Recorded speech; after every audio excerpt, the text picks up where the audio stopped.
Thank you, Naomi. Thank you. Vamos à palavra do Senhor. Eu realmente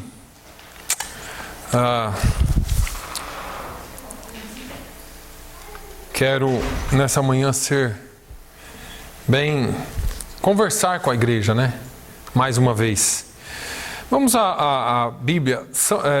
Evangelho segundo Mateus, Evangelho de Jesus Cristo segundo Mateus. Hoje é um dia de Santa Ceia.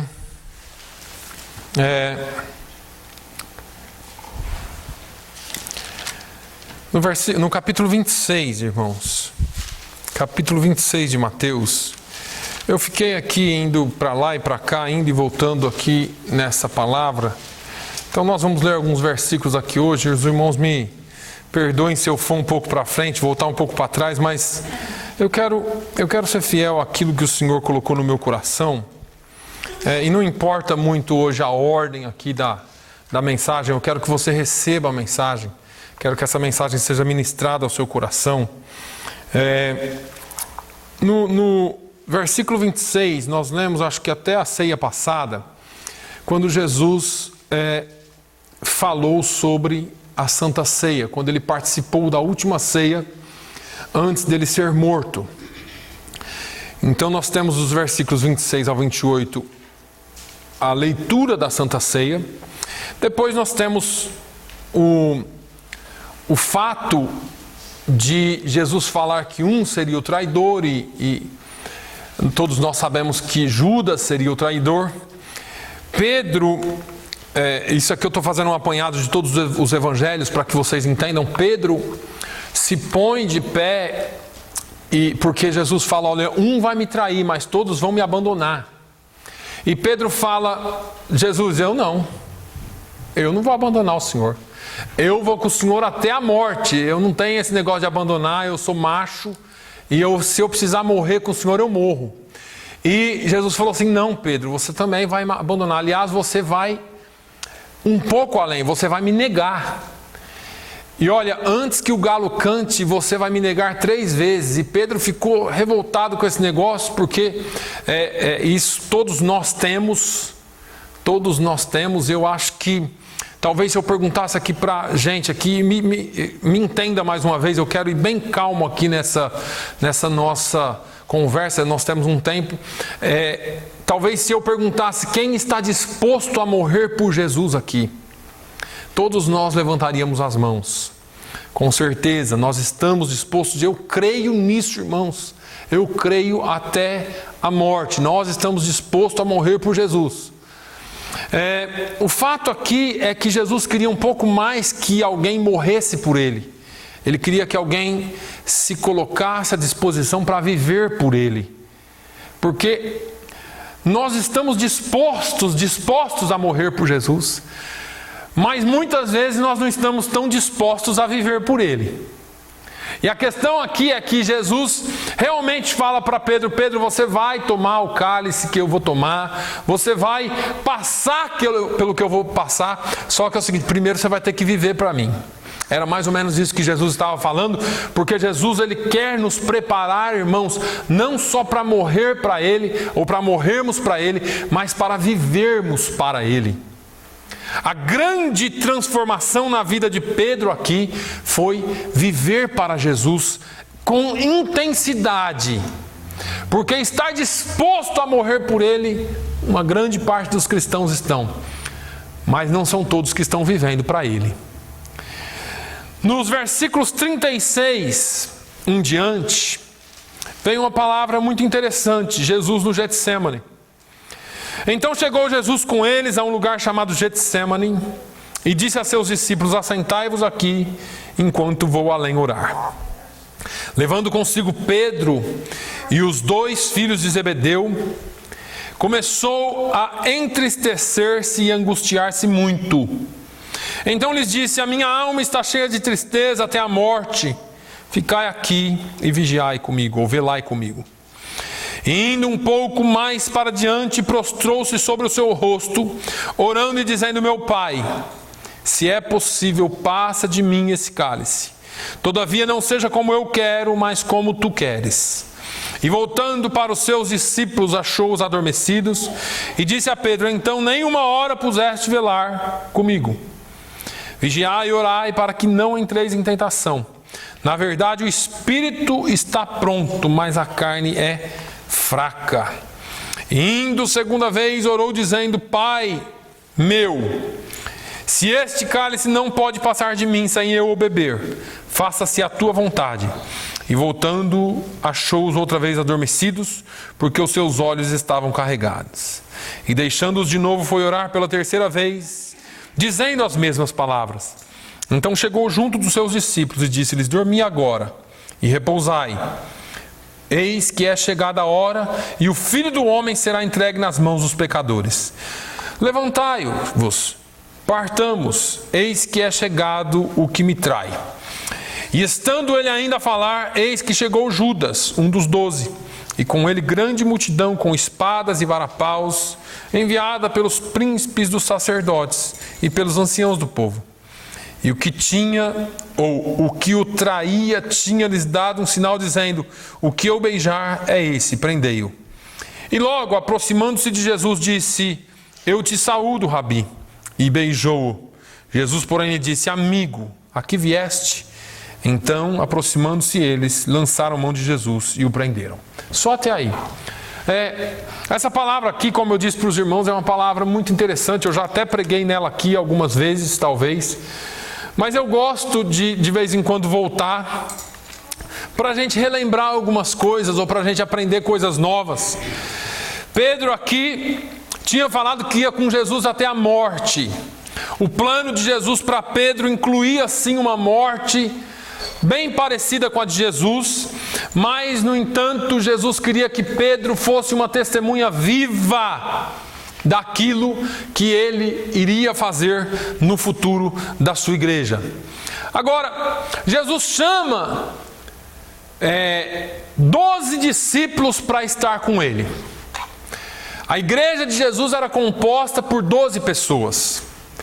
Não era composta por milhares, por multidões. Multidões eram seguidores, espectadores, pessoas procurando coisas, pessoas interessadas em milagres, pessoas interessadas em pão, pessoas interessadas em prosperidade. Se você quiser saber disso, vai lá em João 6 e leia isso. João, o capítulo 6 de João é bem comprido, você vai ter lá quase 70 versículos, se não mais, e você vai ver Jesus pregando, e a Bíblia diz que quando Jesus pregou essa palavra, no versículo 66, diz que muitos dos seus discípulos já não o seguiam mais, porque a palavra de Jesus era dura. Daquela multidão toda, Jesus escolheu 12. E a minha questão era: Jesus, por que o Senhor escolheu Judas? Será que Jesus não sabia que Judas ia trair? Será que Jesus não sabia que Judas ia dar para trás? Claro que Jesus sabia, mas Jesus escolheu porque ele queria deixar o exemplo que até na igreja dele alguém ia pisar na bola. Que até na igreja dele teriam os traidores. E eu estou falando na igreja dele lá, na época que ele estava como homem na terra, ministrando como homem na terra. Então, às vezes, irmãos, nós nos chocamos com pessoas que nos traem, com pessoas que nos deixam, com pessoas que viram para outro lado. Nós nos chocamos com isso. Mas Jesus está falando: isso é a coisa mais normal do mundo. Ainda mais se você pregar do jeito que eu preguei. Porque Judas traiu Jesus porque ele se decepcionou com Jesus. Eu já falei isso aqui. Segundo a psicologia moderna, Jesus chamou 12 homens e 2 deles eram extremamente inteligentes. Mateus, chamado Levi, ele era formado, era um cara muito inteligente, muito esperto. E Judas, hoje ele seria um grande empreendedor, um grande revolucionário. Judas Iscariotes não é o sobrenome dele, é de onde ele vem. Barrabás é da mesma região. Ali nasciam os grandes revolucionários, ali nasciam os grandes pensadores. E Judas era um deles. Barrabás foi preso, irmãos, e iria ser julgado por Roma. Não é porque ele roubou ou matou um qualquer. Barrabás era um terrorista. Ele tinha o sangue revolucionário. Barrabás não é aquele cara feio mostrado no filme de Mel Gibson, que é aquele desdentado, rindo. Não, era um cara estrategista. Ele matou alguém importante de Roma, por isso que ele estava sendo julgado por Roma, porque os crimes cometidos dentro do povo judeu eram julgados pelo povo judeu. Eles tinham essa autoridade. Judas vinha da mesma região, era um pensador, ele viu em Jesus um grande revolucionário também. Falou, certo que nós teremos o libertador de Israel agora. E ele começou a seguir Jesus. E ele era esperto, ele tinha algum conhecimento, porque Jesus logo falou, você vai ser o tesoureiro. Olha, ele gozava de confiança. Quem que você põe para mexer no seu dinheiro? Quem que você põe para mexer no dinheiro da sua igreja? É alguém de confiança. Jesus confiava nele, apesar de saber quem ele era.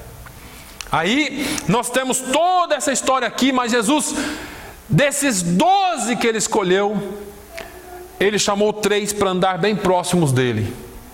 Era Pedro, Tiago e João. Nesse dia, depois dele falar com Pedro, e Pedro fala, não, Jesus, eu vou contigo até a morte. Então ele fala, então vem comigo. Vamos lá para o Getsemane. E lá no Getsemane, Getsemane significa moinha de azeite ou moinha do azeite. Eles foram lá para o Getsemane e ali eles começaram a orar. Ou Jesus disse assim, olha, fica aqui comigo, que eu vou orar e vocês, por favor, orem aqui comigo. Jesus se afastou um pouquinho e começou a orar, e a Bíblia diz que ele se angustiou muito. Ele entristeceu-se demais e ele angustiou-se muito. É interessante que nós, como cristãos, somos tão acostumados a esse negócio de Jesus ter morrido por nós na cruz.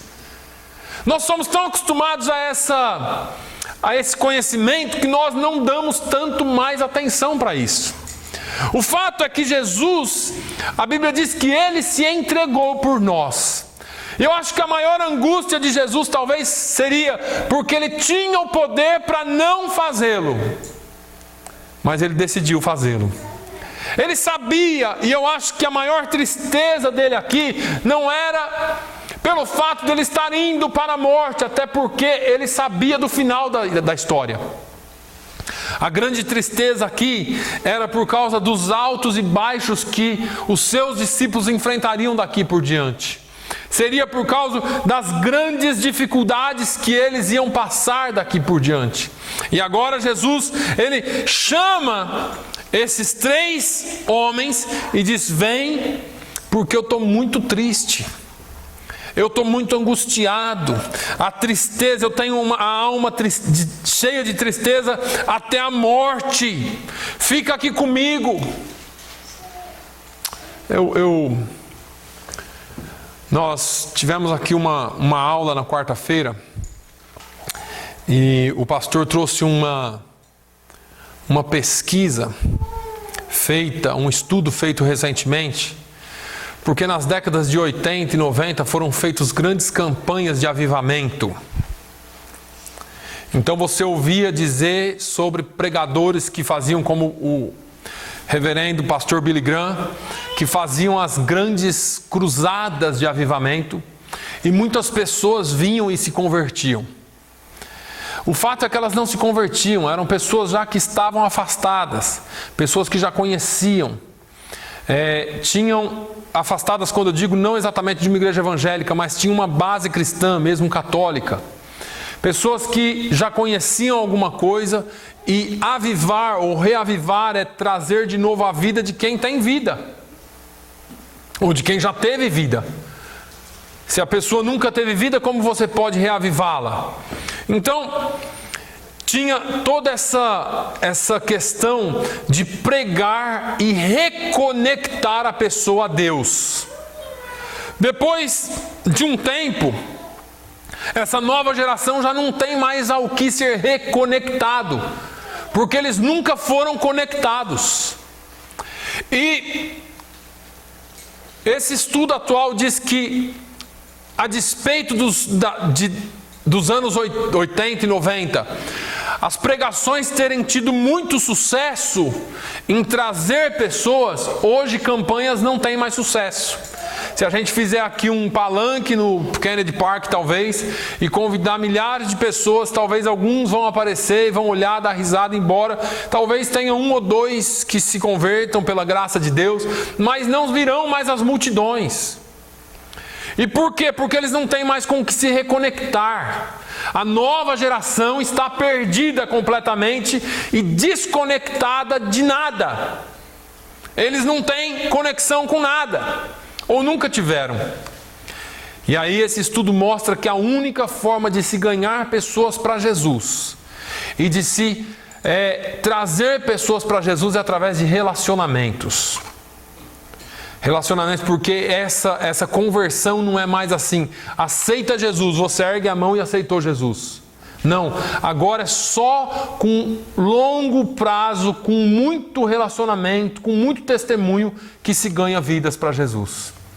Por que eu estou falando isso? Porque o que me atrai aqui é que Jesus, sendo Deus, Ele não quis viver uma vida sozinho aqui na terra. Jesus, como Deus, Ele poderia vir aqui, fazer o que Ele tinha que fazer durante o dia, à noite Ele se recolhia, desaparecia, sei lá, ia para algum lugar, se transportava para algum monte, ou para o céu, no outro dia voltava. Mas Ele não quis fazer isso. A despeito dele poder fazer isso, Ele preferiu se relacionar. E se eu te perguntar o nome do seu vizinho da direita, da esquerda, talvez você nem sabe, porque eu também talvez não saiba. Eu até cumprimento os vizinhos da direita e da esquerda, da frente, os dois da frente, mas eu não sei nomes. A gente quase não desenvolve relacionamentos mais, porque nos tornamos uma sociedade muito individualista. Nós estamos muito corridos com o nosso próprio eu. E agora nós temos um emprego. Nós temos pessoas aqui vindo a Jesus por causa de pessoas que deram testemunho no seu emprego.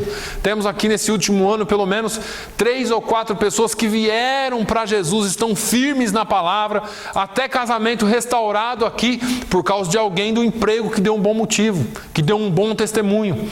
Eu lembro esses dias na quarta-feira que eu falei, olha, talvez o Senhor esteja te colocando para ser luz lá, e é exatamente o que aconteceu. Teve uma irmã nossa aqui que um dia veio aqui, desabafou com a gente, falou, pastor, eu mudei de emprego para ganhar mais, mas estou sofrendo muito mais, acho que eu vou voltar para o antigo emprego.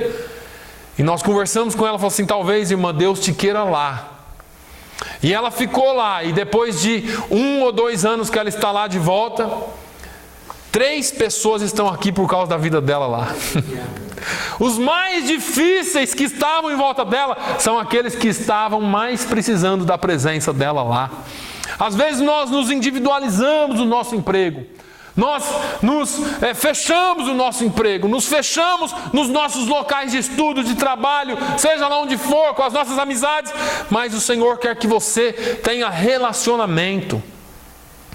São nessas horas que eu vejo que não existe super crente, super pastor, super irmão, super irmã. Jesus era o mestre.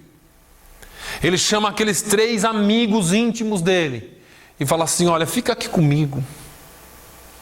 O negócio está apertado para mim hoje. A minha alma está triste até a morte. Olha, não sai daqui não, fica aqui comigo. O que o mestre? Mas que sinal de fraqueza que é essa? Mas que mestre que é esse? Mas que pastor que é esse que vem aqui na minha casa para chorar? Mas que irmã que é essa que ontem estava falando de vitória, hoje aqui está falando de dor? E muitas vezes nós ignoramos o sentimento dos nossos irmãos. Muitas vezes nós achamos que o irmão tem que ser o super irmão, a super irmã, o super pastor, a super mulher de pastor, e nós não tomamos conta ou não damos conta daquilo que vai dentro das pessoas. Se você pudesse só um pouquinho sentir aquilo que vai dentro do coração do seu irmão, a angústia, a tristeza, a solidão, a depressão às vezes. A irmã Cida dividiu comigo aqui hoje a tristeza de uma amiga, de uma irmã crente na igreja, conhecedora da palavra, que se suicidou no Brasil. Como pode? Aí você pergunta, como pode? Pastores estão se suicidando no mundo inteiro. Você fala, por quê? É o peso, a carga, tudo, a vida. Não chegamos ao equilíbrio nunca. Parece que corpo, alma e espírito estão desconectados. Damos muito para a igreja, ou às vezes não damos nada para a igreja, damos muito para um lugar e pouco para o outro. Não conseguimos chegar ao balanço porque não temos tempo. Porque não temos mais coragem de dizer assim, irmão, deixa eu descansar hoje. Ou então, irmão, posso passar aí? Pode. E você ir lá e chorar com o seu irmão um pouco. Jesus mostrou que apesar de ser Deus, Ele chama os seus discípulos, levando consigo Pedro e os 2 filhos de Zebedeu, Tiago e João. Começou a entristecer-se e angustiar-se muito. Então lhes disse, a minha alma está cheia de tristeza até a morte. Ficai aqui e velai comigo. Eu não preciso que vocês me falem nada, eu só queria que vocês ficassem aqui e talvez chorassem comigo, ou fica aqui comigo. Jesus estava sentindo a solidão da morte. A solidão que muitas vezes você poderia ajudar a aplacar na vida do seu irmão. Mas nós estamos muito ocupados. Por um lado, estamos muito ocupados com nós mesmos. E por outro, somos orgulhosos a ponto de não dividir com os nossos irmãos os nossos sentimentos. Porque o que o irmão Tony vai pensar do pastor se o pastor for lá e chorar no ombro dele? É que pastor fraco que é esse? Esse pastor tinha que estar me encorajando e não pedindo para ser encorajado. Porque talvez o pastor não vai entender se você chegar aqui e falar, pastor, minha vida está uma porcaria. O quê, irmão? Você é crente, batizado, vai para o inferno. Mas é assim que a igreja faz. Jesus nos deixou isso aqui, não foi para a gente ficar com peninha dele, não. Foi para a gente entender que como homem nós estamos sujeitos a todas as coisas. Ninguém é forte o tempo todo, ninguém é bom o tempo todo, ninguém agrada o tempo todo, ninguém é demais o tempo todo. Vai chegar uma hora que essa máscara, essa casca vai ter que cair. E você vai ter que abrir a sua boca e dizer assim, não, pastor, não está bem. Está tudo bem, irmão? Não, não está bem. Eu estou triste, eu estou angustiado, eu estou precisando só de uma companhia, eu estou precisando só de um ombro amigo, eu estou precisando desabafar. Eu estou precisando de um ouvido só e falar todas as asneiras que você tiver para falar. Da vida que você está levando, ou de tudo que tem acontecido com você. E você só desabafar. E talvez depois daquele momento você fale assim, nossa, como eu estou mais leve. Eu precisava só falar com alguém. Mas essas pessoas vão guardando, porque o que é que vão pensar de mim? Eu sou crente. Eu conheço a Bíblia. Eu estou dentro da igreja. O que vão pensar de mim? Irmão, deixa eu te falar uma coisa. Eu não vou pensar nada de você. Os irmãos aqui são testemunhas. Eu já falei para o irmão, pode até me xingar, me bater, fazer o que você quiser.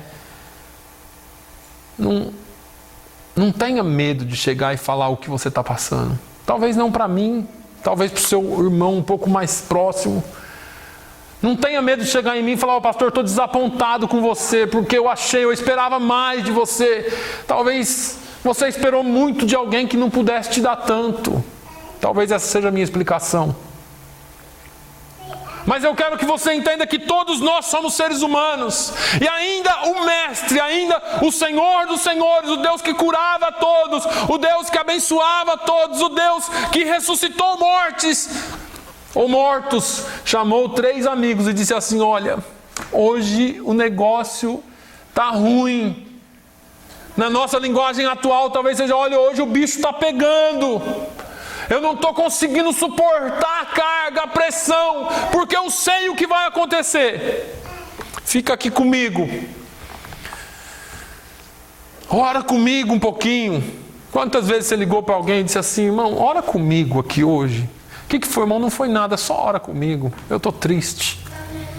E talvez você não queira nem dividir o que está acontecendo, mas só do fato de você ter condições de ligar para alguém e falar assim, ora aqui comigo. Quem sabe Deus não usa uma palavra na vida do seu irmão. Quem sabe aquela oração não vai quebrar barreiras, quebrar muros que estão construídos. Quantas vezes, irmãos, você sente ou lembra de alguém, sente o desejo de ligar para alguém e não liga? Eu sei, às vezes eu já falei isso aqui. As nossas vidas são construídas em relacionamentos. Você não pode ser sozinho no mundo. Você não pode ser uma ilha. Você tem que estar de mão dada com alguém. A família tem que ser família de verdade. Você não pode só estar aqui por estar, porque domingo é dia de ir para a igreja. Não faça isso. A igreja e os irmãos têm que ser o lugar onde você tenha condições, e eu tenho condições, de até mostrar as nossas frustrações. E a igreja, a família tem que ser madura o suficiente para entender. Lembra de Tomé? Eu já falei de Tomé aqui para vocês. Olha, Jesus esteve aqui conosco, Tomé, você perdeu a bênção. Eu não acredito. O quê? Rapaz, você é discípulo, apóstolo. Como você não acredita? Você é louco. Você está na igreja há 30 anos, não acredita que Jesus disse... Não acredito, não. Ele não teve medo de mostrar a crise dele. Ele não teve medo de dizer assim, olha, eu não creio. Ainda que ele fosse excluído do grupo. Ah, você não serve mais para ser apóstolo? Não. Você não está crendo. Jesus esteve aqui, nós estamos falando para você, você não está acreditando. Não acredito. Eu não acredito. Nesse momento eu estou em crise. Eu estou em crise de crédito, eu estou em crise de acreditar se Jesus está ou não presente. Ele morreu. Mas ele esteve aqui, mas eu não acredito. Eu só acredito se eu tocá-lo. Se eu tocar em suas feridas, se eu pôr a minha mão no seu lado, onde ele recebeu a perfuração, aí eu acredito. Aí Jesus entra naquela reunião aquele dia, reunião apostólica, né? Cheio de apóstolos lá dentro. Jesus voltou só para um, só para o Tomé. E Jesus voltou para ele. E a gente, coitado do Tomé, o Tomé é malhado, né? Sem fé. Mas Jesus voltou para ele porque Jesus falou assim, olha, esse cara foi corajoso. Assim como Jesus foi aqui. Jesus falou assim, ele não teve medo de ser excluído do grupo. E virar uma mentira. Porque muitas vezes nós não cremos, mas para não ser excluído do grupo dos cristãos, nós falamos que cremos. Você crê na cura, irmão? Creio. Ixi, crê nada. Você crê que Deus faz? Creio. Ixi, creio. Na vida do vizinho, na minha não. Para não ser excluído. Aí quando você pega alguém muito sincero, eu vou usar minha esposa aqui, quando alguém fala assim, você crê que Deus pode te curar? Eu creio. Mas do jeito dele, nem ore por mim, nem ora pela minha visão.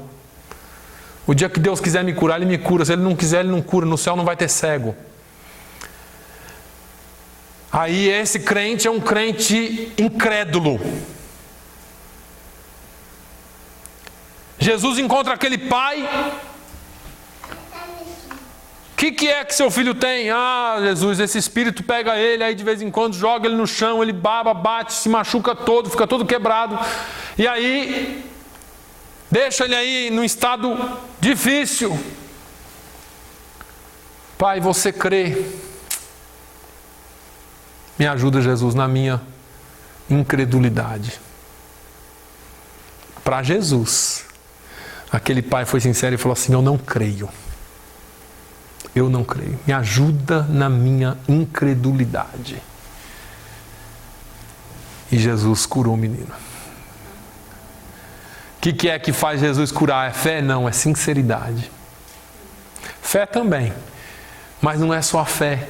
Porque às vezes Jesus não quer que você só tenha fé. É claro que você tem que ter fé. Nós sabemos da fé. Mas eu estou falando aqui de algo mais profundo, é de se abrir para Ele totalmente. Não adianta você virar, contar uma mentira para mim, porque para Ele não é mentira. Para Ele é aberto, Ele está vendo tudo. Ele poderia estar sorrindo aqui. E aí Jesus, como que está? Eu estou indo para a cruz, mas estou bom. Eu estou bom, eu estou de boa. Vou lá, eu sei que vai acontecer, eu estou de boa, não estou nem aí com cruz, rapaz, eu sou macho. Eu sou Jesus. Olha, fica aqui comigo porque Está difícil. Jesus escolheu se relacionar. Jesus escolheu estar na família. Hoje é um culto da família. E aí a gente pergunta, mas qual que é o sentido da família? O sentido da família é esse. O sentido da família é esse. É eu poder ligar para você e falar assim, ó irmão, me ajuda em oração porque está uma droga. Minha vida está uma bagunça. Alguém dividir o seu sentimento, falar assim, olha, está difícil, eu estou enfrentando isso. E nós estamos juntos. Irmão, nós estamos juntos. E mostrar que você está junto, ora junto com a pessoa, fica junto, dá seu telefone. Tem uma irmã aqui que deu o telefone para uma pessoa essa semana, sabendo que ela vai encher o saco, né, irmão Zira? Mas dá o telefone. Não estou falando de ninguém da nossa igreja, não. Alguém que não é daqui. Que a gente sabe que vai ficar, mas mesmo assim dá o telefone. Por quê? Porque nós estamos aqui para servir. Porque nós estamos aqui para amar, senão não tem sentido ser família. Você sabe aquele seu filho que é um saco? Que se afasta, que rebela, que tudo que ele faz dá errado, sabe? Talvez já ouviu uma história assim? E aí você pergunta assim, mas como?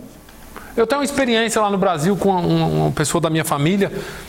Os filhos abandonaram o pai. Sabiam que era mentira, sabiam que estava tudo... Abandonaram. E aí conversando com esse pai, o pai disse assim, mas são meus filhos. A hora que eles quiserem voltar, a porta está aberta. A hora que eles quiserem me ligar, eles têm meu telefone, está tudo bem comigo. Ou você pega e fala assim, não vou dar mais telefone para o meu filho não. Vou mudar de telefone, meu filho quiser me achar, eu vou mudar de casa, de estado, de país. Nunca mais me ver. Você faz isso com o filho? Claro, é família. E por que nós fazemos com o irmão? Você pega o telefone assim... Irmão Manuel de novo. Nossa, não suporto mais o irmão Manuel me ligar. Né? Por que a gente tem coragem de fazer isso com o irmão? Por que a gente tem coragem de tratar um irmão assim? Irmão, ninguém é melhor do que ninguém. Deus nos chamou para nos relacionar, para ser família. Para um dar a mão para o outro aqui. E eu gosto de ter essa conversa com os irmãos porque nós somos uma igreja pequena. Agora, conforme vão chegando pessoas, a tendência é às vezes formar grupinhos, né? Às vezes um está mais perto do outro está mais... Não. Eu quero que a igreja seja família. O maior desejo do coração de Deus é que nós vivamos como família. É que nós vivamos como irmãos. É que nós nos importemos um com o outro. Aí vai lá. Jesus agora entra naquela parte que todos nós conhecemos. Pai, se possível, passa de mim esse cálice. Qual foi a resposta do pai? Claro que não. Não registra-se aqui a resposta. Mas Jesus falou assim, mas não seja feita a minha vontade. Seja feita a tua vontade. Não se registra a resposta de Deus aqui no Evangelho. Mas Deus mandou Jesus com um propósito. E eu falei isso aqui domingo passado.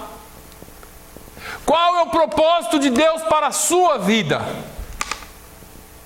Eu disse que Jesus, que basta ao discípulo ser como o seu Senhor, e que Jesus como homem amou acima de todas as coisas, que Jesus como homem cumpriu o seu propósito na terra. E eu volto para cá, qual é o propósito de Deus? Será que você se importa com o propósito de Deus?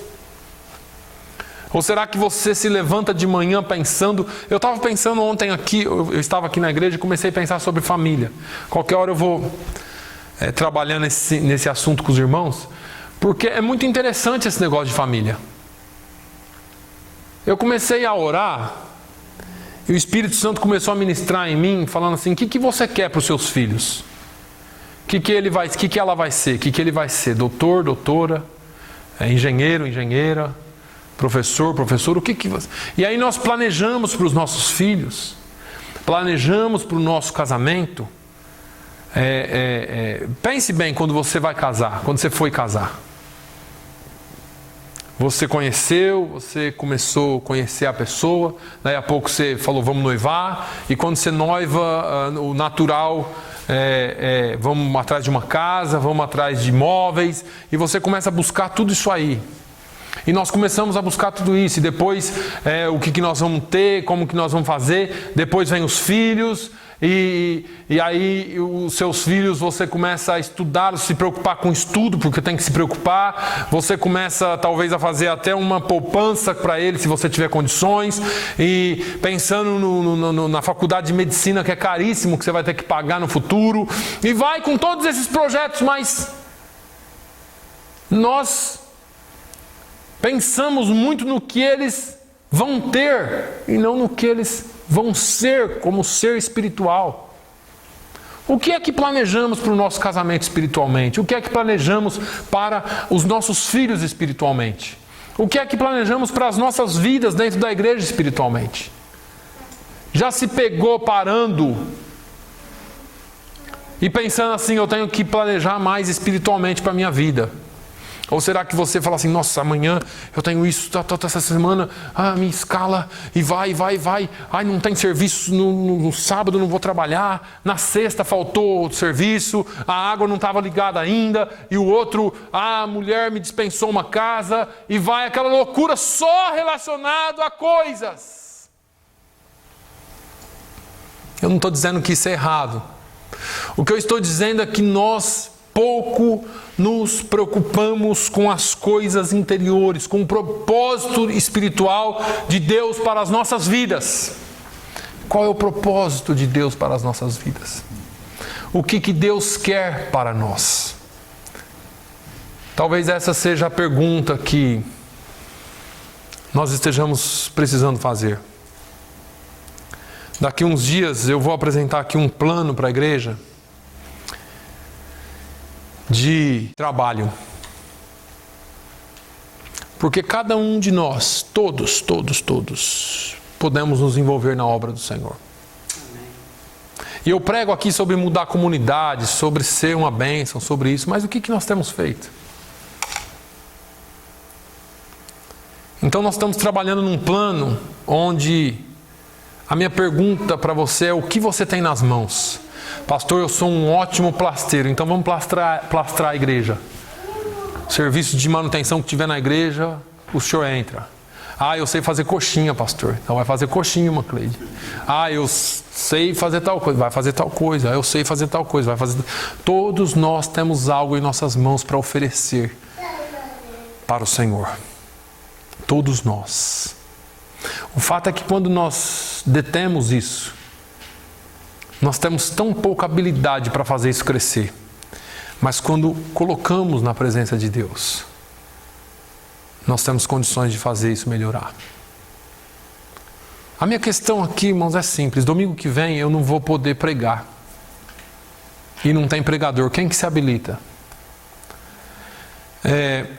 Se o pastor não tiver, não tem culto. A igreja ela tem que caminhar. Porque a igreja não é feita de pastor. A igreja é uma família. Eu vou estar aqui domingo. Mas a irmã Cleide vai estar cantando com o Andrew. Olha que bem, irmã Cleide. Consertando as palavras que ele fala errado. E eu quero que você passe a pensar nisso. Dizer assim: Senhor, qual é o talento que há em mim? Qual é o dom que há em mim que pode ser usado para a sua glória? Será que Deus te chamou só para você sentar aí dia de domingo e ouvir o pastor falar? E pegar essa palavra e falar: nossa, que palavra, hein? Hoje o pastor pregou bem. No outro domingo, nossa, hoje o pastor não estava ungido. No outro, o pastor hoje estava uma porcaria. E aí, porque se nós não estivermos envolvidos, nós nos damos ao direito de julgar. Então, irmãos, essa palavra nos leva a entender que é a vontade de Deus que tem que prevalecer. Pai, se possível, passe de mim esse cálice, mas não seja feita a minha vontade. Vou colocar a irmã Mara para pregar aqui domingo, irmã Mara. A irmã Mara já começa a orar hoje. Se possível, Deus, passa de mim esse cálice. Se possível não, né? Passa de mim esse cálice, Jesus. Em nome de Jesus eu oro. Não é o se possível. Porque nós não estamos adaptados a essa mão na massa dentro da casa de Deus. Se o patrão ligar para você e falar assim, olha, eu preciso de você domingo e você tem que trabalhar, nós temos uma casa ou isso ou aquilo para terminar, você faz das tripas o coração e vai. Eu não estou dando indireta não, viu, Ronaldo? Nem o Manuel. Que geralmente quem trabalha na construção, às vezes acontece, eu sei, e não estou... Nós vamos, e é bom que você vai para que você mostre que você é uma pessoa fiel ao seu patrão também. Mas o quanto é que somos fiéis a Deus? O quanto é que somos fiéis a Deus? Porque isso mostra a nossa vontade. Porque se você for trabalhar no domingo, eu não sei se o patrão paga a hora dobrada, né? Paga nada, né? Dá serviço dobrado, mas a hora é a mesma, né, Ronaldo? O salário é o mesmo. Mas tudo bem. Agora, na obra de Deus, qual é a vontade de Deus para nós? Qual é o desejo dele para nós? Então, irmãos, Jesus fez essa oração. Agora, Jesus sabia que Deus não ia passar o cálice, viu? Porque aqui ele volta e diz na segunda vez: Pai meu, se este cálice não pode passar de mim, sem eu o beber, faça a tua vontade. Agora não é mais se possível, agora ele já tinha a resposta. Tá bom, Senhor, já que não dá para passar, então que faça a sua vontade. Jesus mostra outra coisa aqui, eu quero terminar. Independente de Deus ter uma vontade para você, você é livre. Jesus podia ter respondido diferente aqui, não podia? Ó Deus, eu sei que o Senhor quer que eu passe, mas eu não estou afim não, desisti, estou saindo fora. E muitas vezes nós fazemos isso. Eu falei terça-feira lá no culto na casa do irmão Manuel, se o Filho, pois, vos libertar, verdadeiramente sereis livres. E nós somos livres, tão livres inclusive que somos livres dele. Ele é tão bom que ele nos deixa livre dele. Se você quiser, você me segue. Se você não quiser, você não segue. Você é livre, mas totalmente livre. Livre para ser livre do mundo, livre do pecado, livre dos vícios, livre de tudo, livre do mal. Mas você também é livre de mim. Você me segue se você quiser. Não é obrigado a me seguir. Tinha tanta coisa para a gente falar. Mas eu não quero extrapolar. Eu só quero pular um pouquinho lá para o finalzinho. Lá onde Judas vem. Para você ver qual que é o sentimento de Deus com relação à sua família. A Bíblia diz que aquele que ia o trair, Judas, um dos 12, chega com uma grande multidão, com espadas e varapaus enviadas pelos príncipes, e ele tinha dado um sinal para eles dizendo, olha, o que eu beijar é esse, prende. E ele se aproxima de Jesus no versículo 49 e diz, eu te saúdo, Rabi. Ele fala, salve, Rabi. E beija Jesus. Jesus sabia que aquilo era traição, mas Jesus chama ele do que aí no versículo 50, ou no 49? Não, no 50. Amigo. Já ouviu aquela história de um amigo desse não precisa nem de inimigo? Pois é. Assim somos nós. O que eu aprendo com isso aqui rapidinho? O que fazem para nós não pode mudar o que nós somos. Jesus, ele não te ama nem pelo que você é, nem pelo que você faz e nem pelo que você dá. Jesus te ama pelo que você é. Judas era alguém que estava ali com Jesus o tempo todo, tesoureiro dele, e Judas se decepcionou com Jesus e traiu Jesus. Nem por isso Jesus o traiu. Ó, você está me traindo. Você pode não ser meu amigo, mas eu sou seu amigo. vida cristã, nós temos a tendência de fazer algumas coisas, irmãos, que a carne fala tão alto. Eu não sou diferente de nenhum de vocês. Tem hora que eu não estou podendo ver crente na minha frente, irmão. Por causa de tudo que a gente passa. Porque tem pessoas que não têm coragem de vir falar as coisas. É tão feio isso.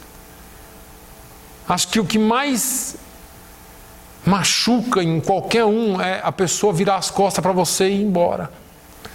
Quando ela poderia vir e falar assim, ó, não concordo com isso, ou você me magoou, ou você me fez isso e tal. Eu vou embora, mas estamos aqui acertando como crentes, como homens, e vamos perdoar um outro, e amém. Pode-se mudar condições, pode-se mudar planos, mas na vida cristã nós fazemos isso. Nós nos damos ao direito da razão de dizer assim, olha, aquele ali pisou na bola comigo, não é mais meu amigo. Não é mais meu amigo. Quem que está sendo pior? Se Jesus falasse assim, o quê? Você está vindo aqui me trair, rapaz? Me chamando de mestre? Rabi? Rabi nada, vai você para o inferno com todo esse povo aí.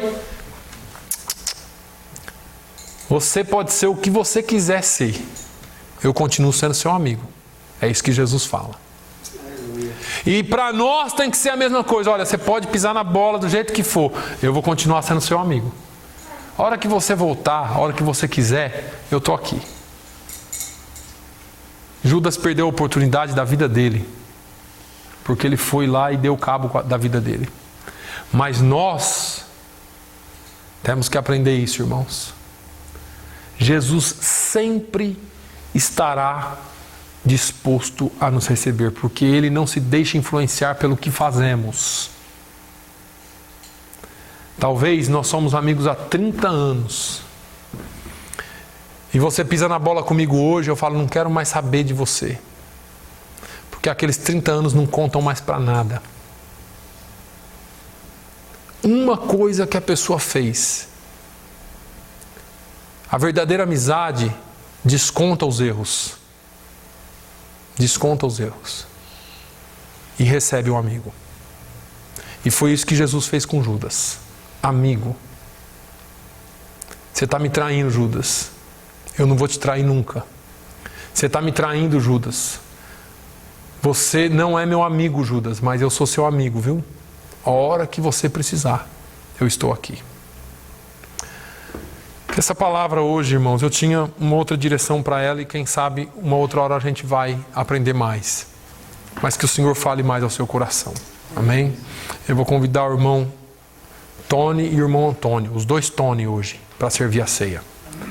Os dois Tonys vão servir a ceia hoje. Amém? Vamos orar. Pai, eu te louvo, eu te agradeço, Senhor, por esse dia. Te agradeço, Senhor, pela tua palavra. O Senhor nos ensina. O Senhor nos ensina, Senhor. Senhor, que nós possamos aprender e praticar. E sermos, ó Deus, praticantes da tua palavra. Não só praticar uma vez, mas sermos praticantes continuamente. Senhor, ensina-nos a perdoar aqueles que nos ofendem. Ensina-nos a aceitar a tua vontade acima de todas as coisas. Ó meu Deus, ensina-nos a aprender, ó Deus, de ti, que não existem super-homens, super-mulheres, não existem pessoas fortes o suficiente para carregar a vida inteira as coisas nas costas, mas que às vezes nós precisamos sim de amigos, sempre. Precisamos daqueles que vão estar dos nossos lados, nos carregando às vezes, mas nos aproximando de ti. Pai, no nome de Jesus eu te agradeço por esse dia. Amém.